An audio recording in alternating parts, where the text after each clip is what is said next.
Assalamualaikum warahmatullahi wabarakatuh. Perkenalkan, nama saya Yudo Pandito Wirautama. Kali ini saya akan mempresentasikan akulturasi dan asimilasi, yakni akulturasi pada Masjid Hidayatullah Jakarta dan asimilasi pada baju koko sebagai pakaian beribadah umat Islam. Berikut adalah profil singkat saya. Nama saya Yudo Pandito Wirautama dengan NIM 1603190141, kelas DI 4301, dari mata kuliah Budaya Nusantara, program studi Desain Interior, Fakultas Industri Kreatif. Selanjutnya kita akan masuk ke pembahasan.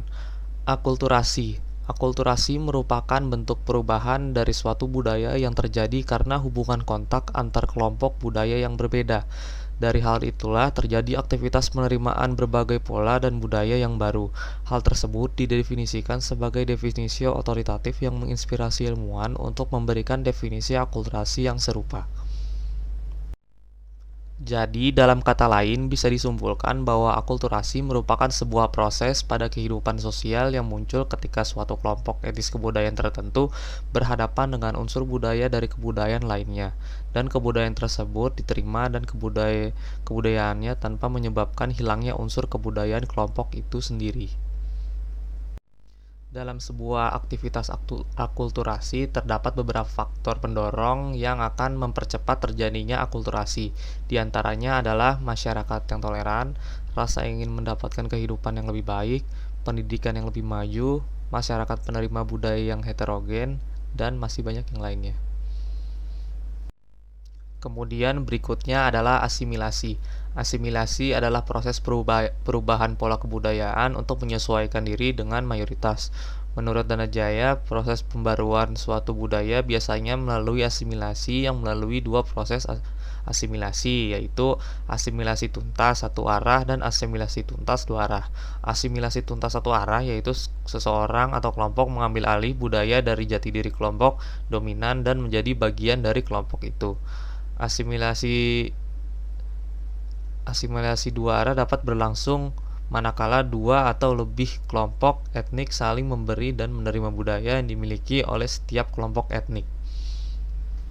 Kemudian berikut adalah beberapa faktor pendorong yang akan mempercepat terjadinya asimilasi. Di antaranya adalah masyarakat yang toleran dengan budaya lain, perkawinan antar kelompok masyarakat, persamaan sifat budaya secara general, sikap terbuka bagi seluruh golongan masyarakat, dan masih banyak yang lainnya.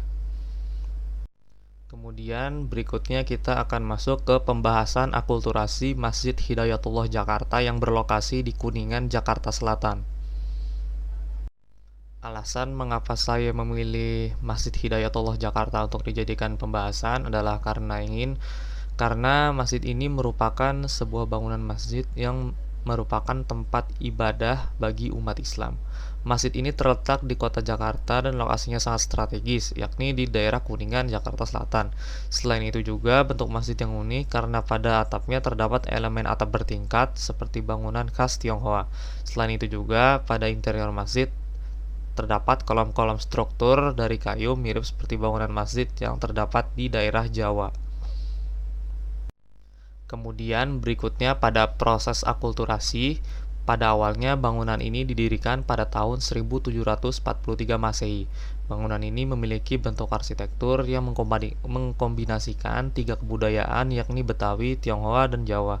Proses terjadinya bentuk atap yang bertingkat adalah karena adanya campur tangan budaya Tionghoa dalam pembangunan masjid ini.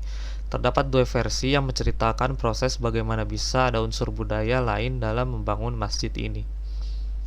Pada versi pertama mengatakan bahwa pemilik tanah wakaf pada masjid ini pada kala itu adalah seorang Tionghoa yang bernama Muhammad Yusuf. Jadi otomatis beliau membangun masjid yang memiliki unsur khas bangunan Tionghoa yakni atap bertingkatnya, serta dikombinasikan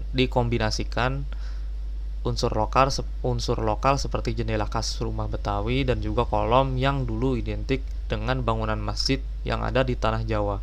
Kemudian pada versi keduanya yaitu menjelaskan bahwa Muhammad Yusuf sendiri merupakan pengusaha Betawi asli, Tetapi pada proses pembangunan masjid kala itu melibatkan banyak orang muslim setempat dan banyak dari mereka yang berasal dari Tionghoa, sehingga bentuk atap masjid pun berbentuk bangunan khas Tionghoa. Sampai saat ini pun Masjid Hidayatullah masih berdiri kokoh dan tetap digunakan sebagai masjid pada umumnya. Masjid ini juga banyak didatangi jamaah dari masyarakat yang tinggal di sekitar masjid atau para pekerja kantor yang lokasinya berdekatan dengan masjid tersebut.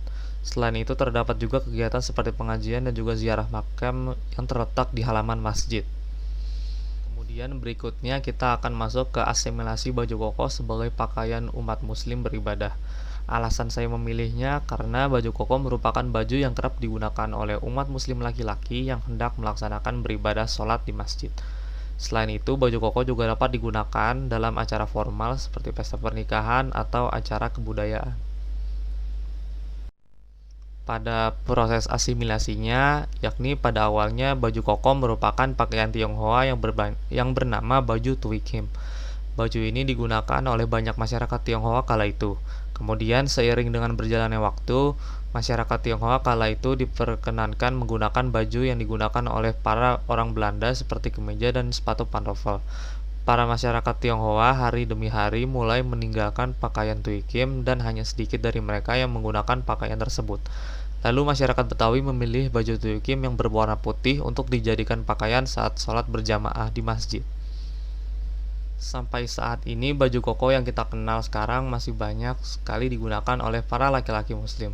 Tambah lagi dengan motif dan bahan yang banyak jenisnya membuat baju ini seakan menjadi pakaian wajib ketika hendak pergi sholat Jumat atau merayakan Hari Raya Idul Fitri dan Idul Adha. Sekian presentasi yang dapat saya sampaikan, kurang lebihnya mohon maaf. Wassalamualaikum warahmatullahi wabarakatuh.